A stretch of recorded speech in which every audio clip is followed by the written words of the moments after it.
ಕಳೆದ ವಾರ ರಾಜಸ್ಥಾನದ ಜೈಪುರದಿಂದ ಬೆಂಗಳೂರಿಗೆ ರೈಲಿನಲ್ಲಿ ಬಂದಂತಹ ಕುರಿ ಮಾಂಸ ವಿವಾದವನ್ನು ಸೃಷ್ಟಿ ಮಾಡಿತ್ತು. ಗದ್ದಲಕ್ಕೂ ಕೂಡ ಕಾರಣವಾಗಿತ್ತು. ಈ ಬೆನ್ನಲ್ಲೇ ರೈಲ್ವೆ ಇಲಾಖೆ ಎಚ್ಚೆತ್ತುಕೊಂಡಿದೆ. ಅದು ಹೇಗೆ ಅಂದ್ರ ಇಲ್ಲಿದೆ ನೋಡಿ ಡೀಟೇಲ್ಸ್. ರಾಜಸ್ಥಾನದಿಂದ ರೈಲಿನ ಮೂಲಕ ಕುರಿ ಮಾಂಸ ಸಾಗಾಟ ವಿವಾದದಿಂದ ಎಚ್ಚೆತ್ತ ರೈಲ್ವೆ ಇಲಾಖೆ. ವಸ್ತುಗಳ ಬಗ್ಗೆ ಇನ್ಮುಂದೆ ತೀವ್ರ ನಿಗಾ ಪರಿಶೀಲನೆ.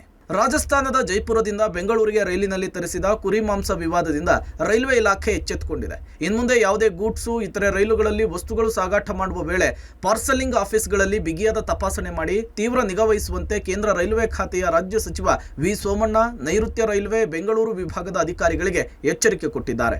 2-3 ದಿವಸದಲ್ಲಿ ಇದು not only Karnataka, in all nation ಅದಕ್ಕೇನು ಬೇಕೋ ಮಾಡೋದಕ್ಕೆ ನಾವು ನಾಳೆನೇ ಅದಕ್ಕೆ ಯಾವ್ಯಾವ ರೀತಿ ಮಾಡಬೇಕು ಏನೋ ಅನ್ನೋದನ್ನ ನನ್ನ ಮಂತ್ರಿಗಳ ಹತ್ರ ಮಾತಾಡಿ ಬಂದೋಬಸ್ತಾಗಿ ಕಾನೂನು ಚೌಕಟ್ಟಲ್ಲಿ ಯಾರು ಏನೋ ಅಂದಿರ ಯಾವುದಕ್ಕೆ ಯಾವ ಆದ್ಯತೆ ಇದೆಯೋ ಅದಕ್ಕೆ ಮಾತ್ರ ಇದು ಮಾಡಿ ಆ ಥರ ತಪ್ಪುಗಳಾಗದಾಗ ನೋಡ್ಕೊಳ್ಳೋದಕ್ಕೆ ಕ್ರಮ ವಹಿಸ್ತೀವಿ.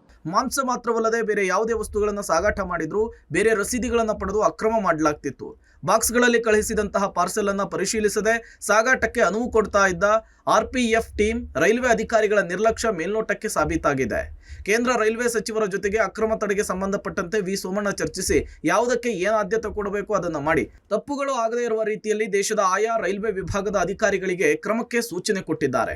ಬೆಂಗಳೂರಿನಲ್ಲಿ ಮಾಂಸ ಪೂರೈಕೆಯ ವಿಚಾರದಲ್ಲಿ ಹಿಂದೂ ಮುಸ್ಲಿಂ ಸಂಘಟನೆಗಳ ನಡುವೆ ಗಲಾಟೆಯಾಗಿತ್ತು. ಮೀನು ಸಾಗಾಟ ಮಾಡಲಾಗ್ತಿದೆ ಅಂತ ಅನುಮತಿಯನ್ನು ಪಡೆದು ಕುರಿ ಮಾಂಸ ಸಾಗಿಸ್ತಾ ಇದ್ದು ಇದನ್ನ ಪರಿಶೀಲಿಸದ ರೈಲ್ವೆ ಅಧಿಕಾರಿಗಳ ಕರ್ತವ್ಯ ಲೋಪವೂ ಕೂಡ ಕಂಡುಬಂದಿತ್ತು. ಇದರಿಂದ ಕೇಂದ್ರ ಸಚಿವ ವಿ ಸೋಮಣ್ಣ ಅಧಿಕಾರಿಗಳಿಗೆ ಅಕ್ರಮ ತಡೆಗೆ ವಿಶೇಷ ಸೂಚನೆಯನ್ನು ಕೊಟ್ಟು ಸ್ಪೆಷಲ್ ಟೀಮ್ ರಚನೆಗೂ ಕೂಡ ಚಿಂತನೆ ನಡೆಸುತ್ತಿದ್ದಾರೆ. ಒಟ್ಟಾರೆ ರಾಜಸ್ಥಾನದಿಂದ ಬೆಂಗಳೂರಿಗೆ ರೈಲಿನ ಮೂಲಕ ಬಂದ ಕುರಿ ಮಾಂಸ ಸಾಕಷ್ಟು ವಿವಾದಕ್ಕೆ ಕಾರಣವಾಗಿತ್ತು. ಇದೀಗ ಗೂಡ್ಸ್ ಇತರ ರೈಲುಗಳಲ್ಲಿ ಬರುವ ವಸ್ತುಗಳನ್ನ ಸರಿಯಾಗಿ ತಪಾಸಣೆ ಮಾಡಬೇಕು ಅಂತ ಹೇಳಿ ಕೇಂದ್ರ ಸಚಿವರು ಅಧಿಕಾರಿಗಳಿಗೆ ಎಚ್ಚರಿಕೆಯನ್ನು ಕೊಟ್ಟಿದ್ದಾರೆ. ಇದು ಎಷ್ಟರ ಮಟ್ಟಿಗೆ ಪಾಲನೆ ಆಗುತ್ತೆ ಅನ್ನೋದೇ ಈಗಿರುವಂತಹ ಪ್ರಶ್ನೆ. Prakash D Rampur, public TV, Bengaluru.